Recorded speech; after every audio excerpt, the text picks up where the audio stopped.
I think they definitely influence each other probably more than anything else you can do. If you want to improve your culture, I think building and implementing core values is probably the number one way I would say to do it.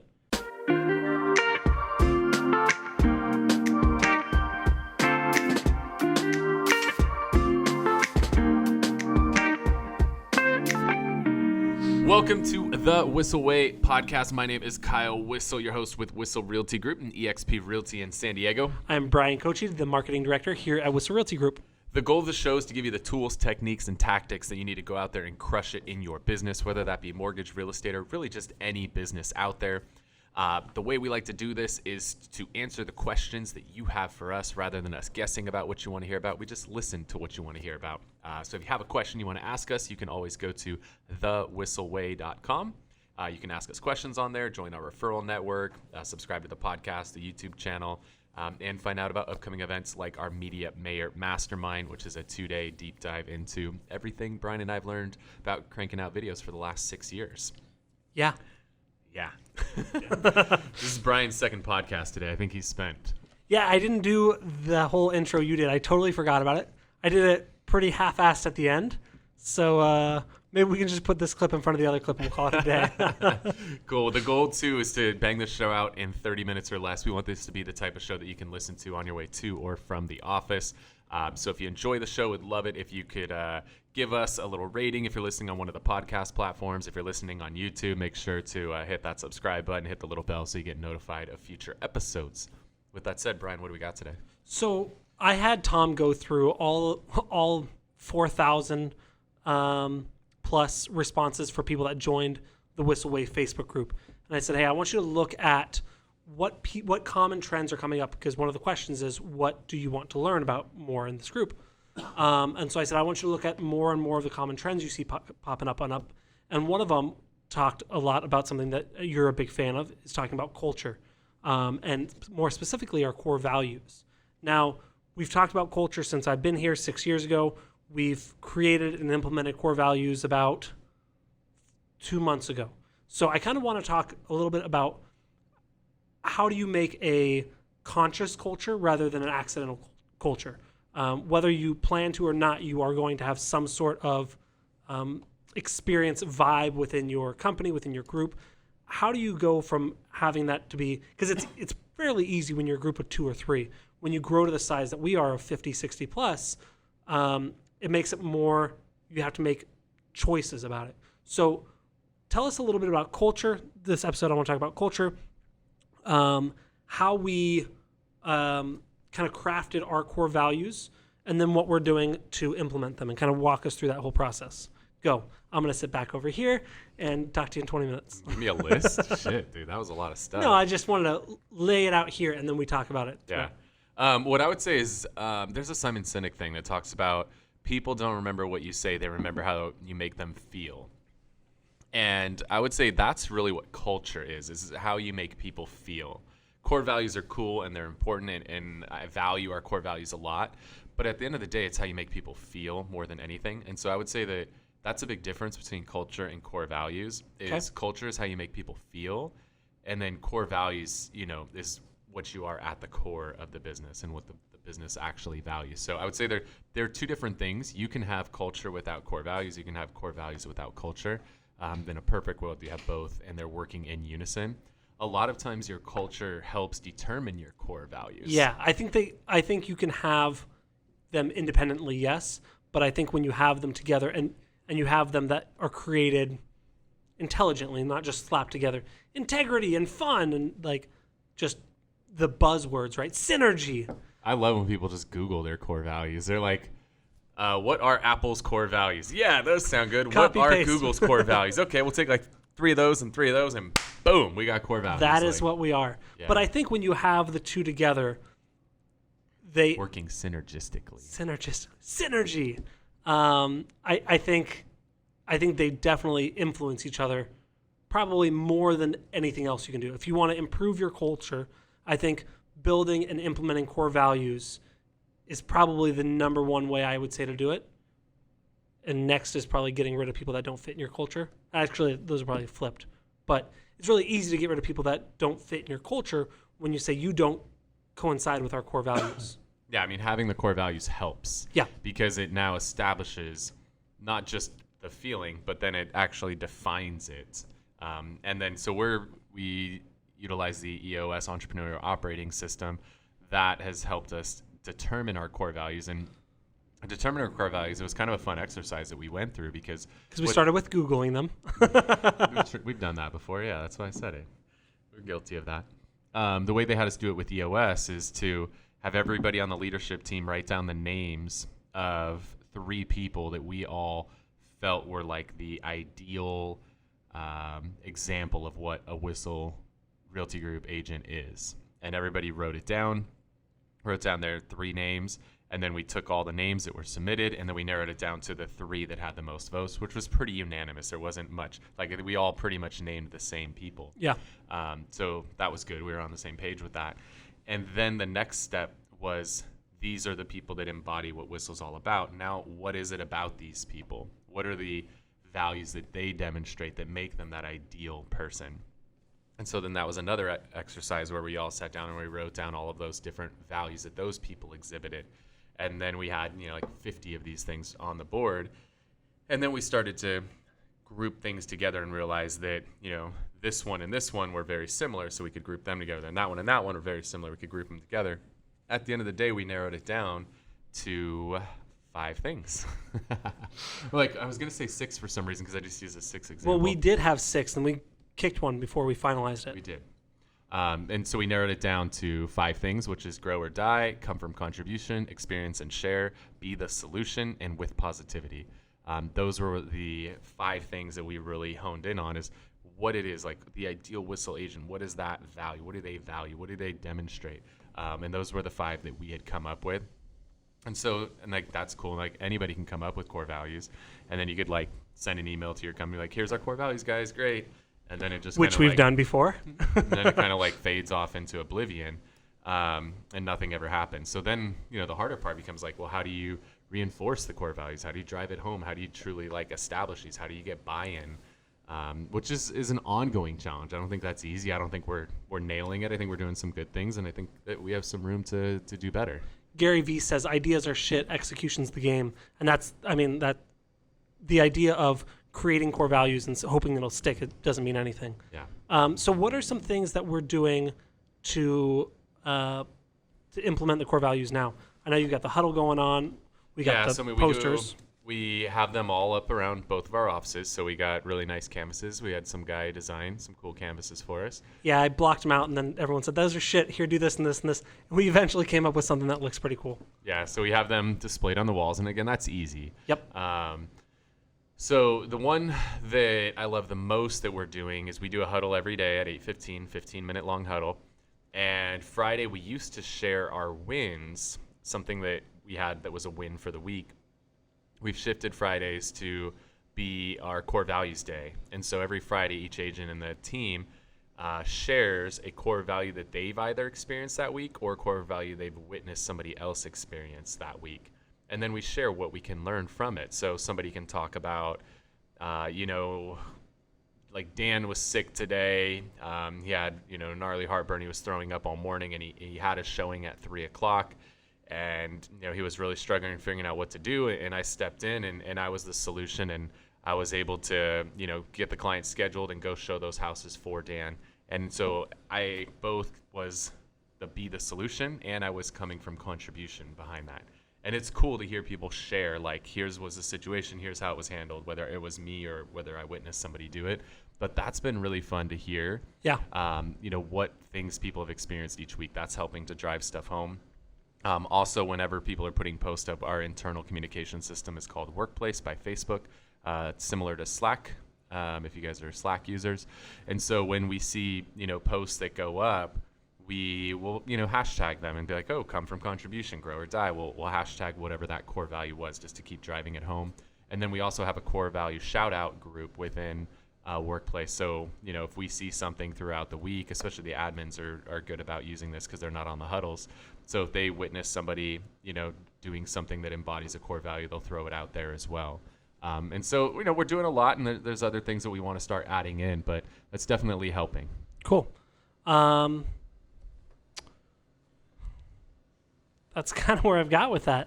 Do you want to talk a little bit about what each of our? I know you name dropped them, but do you want to talk about a little bit about what each one is? Yeah, for sure. So grow or die is the first one. And, like sharks, if they're not moving, they die, right? At least that's what people say. I don't know if it's true, I don't but think it's true. I just believe them because, they're smarter than me. I've literally seen, you can, sharks can sleep on the ground. They're fine. Some sharks. But they say if they stop swimming, they die. I don't know. I think it might be bullshit. But Okay, so us sharks, Yeah. But grow or die. So, that one, it's some people are like, whoa, that's pretty intense. But it's, at the same time, if we're not growing in life, why are we here, in all honesty? And that doesn't just mean business. That means personally, spiritually. It means a lot of different things. And so, one thing that we want to all embody is that we're constantly growing. And sometimes we're growing from our failures. I just had a pretty difficult conversation a little bit ago, but it's going to be something that, I'll have an opportunity to grow from that conversation. So just in everything that we do, we always want to, think about it the right way and think about, if it's something positive, that's, we're growing because maybe we sold 10 homes last year and we sold 15 this year. That's a form of growth. There's also a form of growth where you go from 10 homes down to 5 homes, but you realize what it was and you had a breakthrough and figured out what it was holding you back this entire time. And now you're going to grow from that experience and sell 15 homes the next year. So you just got to constantly be growing in everything that you do, family, business, personal, spiritual, all of that stuff. One of the things that I've kind of noticed, which helps kind of do this, or helps kind of push this forward, and I kind of work with my team hopefully on, but I also think about it and I go, man, I don't want to do that. That's hard. And I go, look, do I not want to do it because it's more work and I don't have the time? Or do I not want to learn it and do not want to grow it? And I kind of have that internal dialogue with myself. And it really helps me get over those things where I'm like, that seems hard. I don't know how to learn that. Okay, well, this is a grow or die opportunity. It's time to figure your shit out and just go. So I think it really helps me internally when I'm like, and Chris is like, hey, I want you to learn this. I'm like, fuck, I don't want to. But this is my opportunity to grow or die. So yeah, cool. Next one. Come from contribution. That one's pretty self-explanatory. But that's everything, again, in business and in real life. Thinking about what can you do to come from contribution. I volunteer for multiple nonprofits. I run a nonprofit. I just helped our nonprofit secure some building space for a group we call Santee Santas, where we deliver toys and food to hundreds of families around Santee. And is it going to be your garage? No, I came through for them this year. I will say I did not have max effort and I wasn't as timely as I wanted to be, but somehow I pulled it all together and I got some shit done, and they're really stoked about it. But I'm spending a lot of time volunteering. Yeah. I'm spending hours and hours and hours of time, making phone calls and doing meetings and giving away food. But that's one example of coming from contribution. And then there's the other example, kind of we talked about earlier, where let's say an agent's sick, or and COVID's going around right now. Somebody in your team comes down with COVID and they can't go meet with a client, and you're like, hey, you know what? I got you, man. I'll cover for you. I'll show that property for you. Don't pay me nothing. I got you. I'll cover for you next time. If I need someone to cover me, take care of me.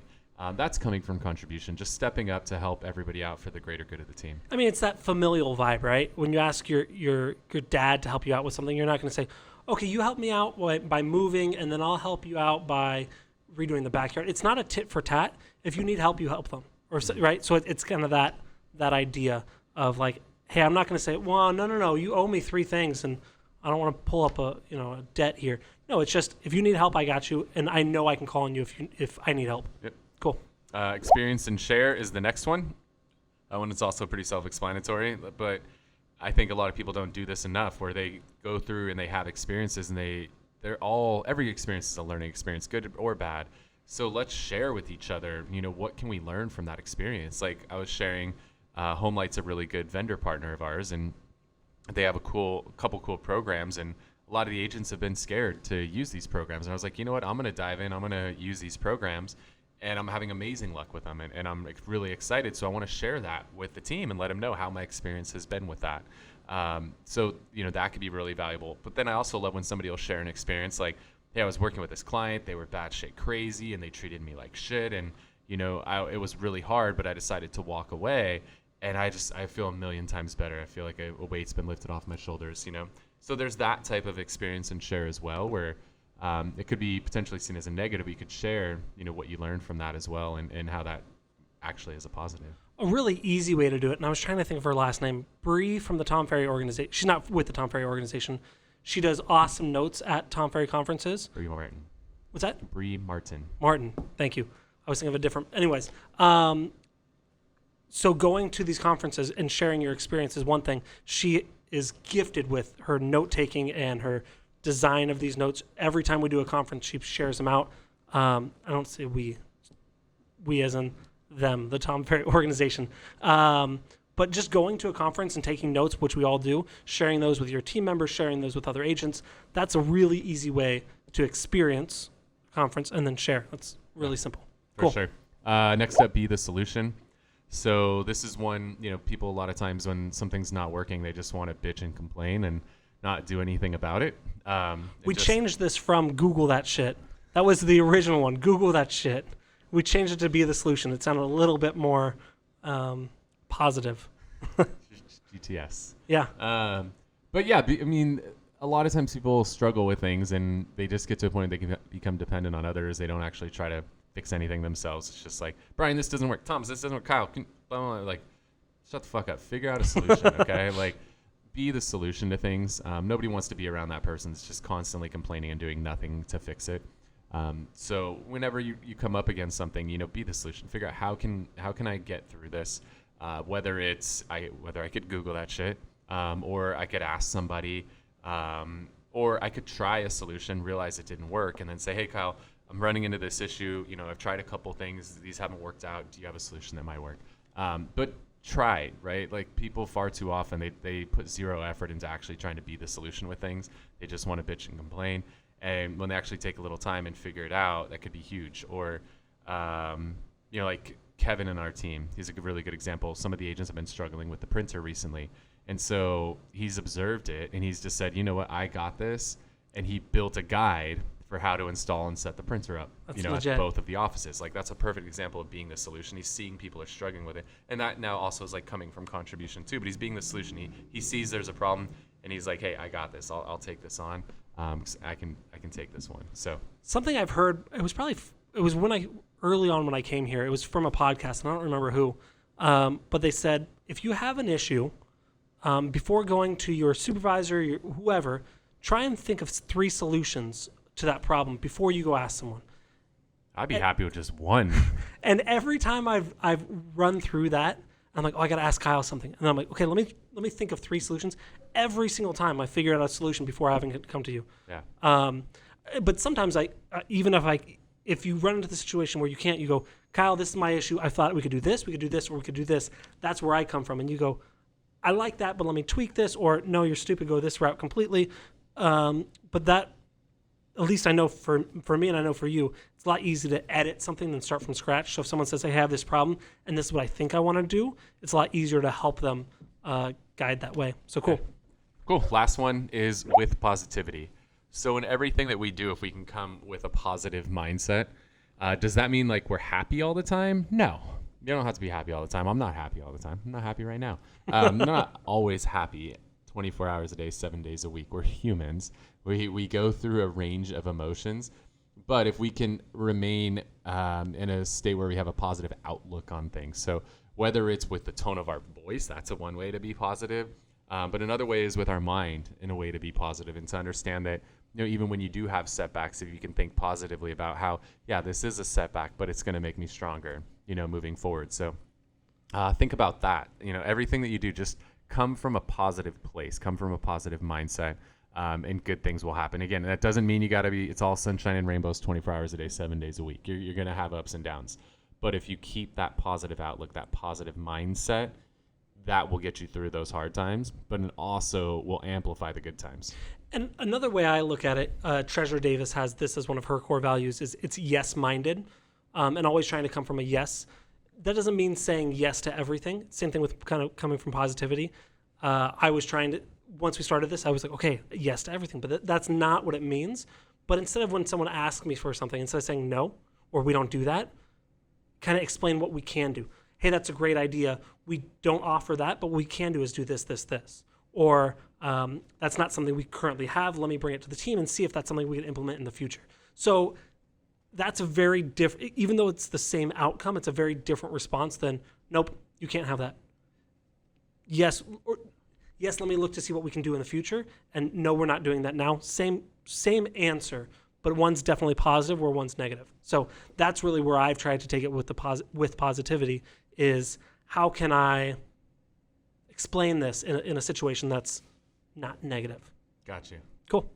All right, guys. Well, hopefully you got some value out of that. We went pretty deep into our core values. Don't just like take ours and be like, all right, cool. Ours are the same as Kyle's. Well, if you want to, we'll sell you some of our designs for these posters. Yeah, you got to come up with your own. So just kind of work back through that exercise again. Figure out who are the 2 or 3 people in your existing team that really embody the values that you want everybody else to embody, and then figure out what are those values that they do embody and put it together, and that's a really good exercise. And if you guys do have core values, whether you've implemented them well or not, I'd love to know what you guys have come up with.